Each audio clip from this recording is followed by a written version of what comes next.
Nagsimula nang tumaas ang presyo ng bulaklak sa Dangwa ilang araw bago mag-Valentine's Day. Habang nananatili namang mabenta ang ilang alternatibong regalo para sa araw ng mga puso. Ang detalye sa ulat ni Sam Ramirez. Unti-unti nang sumisikip ang kalsada sa Dangwa, Maynila dahil sa pagdagsa ng mga mamimili ng bulaklak. Bukod kasi sa pagbibigay ng regalo, nakaugalian na rin ng ating mga kababayan ang pagbibigay ng bulaklak sa kanilang mga mahal sa buhay. Nagsimula na rin ang presyo ng bulaklak sa Dangwa.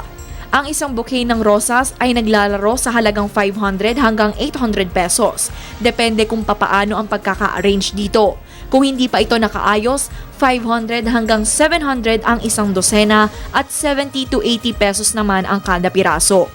Kung medyo nagtitipid ka ngunit rose pa din ang nais mong ibigay, maaari namang magbigay ng paper roses sa halagang 50 pesos kada piraso. Naglalaro naman sa 300 pesos hanggang 400 pesos ang assorted flowers.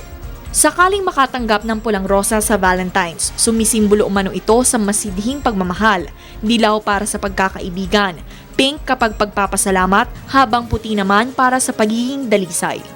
Kung kakaiba naman ang iyong hanap at may budget ka naman, pwedeng bouquet na gawa sa tsokolate ang iyong bilhin. Ito'y nagkakahalaga ng 1,200 hanggang 1,500 pesos. Karaniwang naiuugnay ang Valentine's Day sa mga magkasintahan at mag-asawa.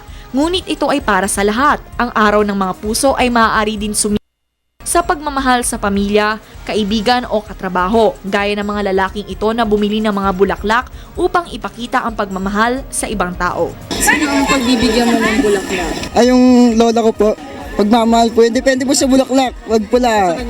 Sige. Ano po, sa pag-ibig po yun di ba? Hindi po yun. Yung isa actually pinabili ng boss namin, tapos ako binili ko para distribute dun sa mga ka-office mate ko to make them happy on Valentine's. Kasi yung iba din sa kanila single.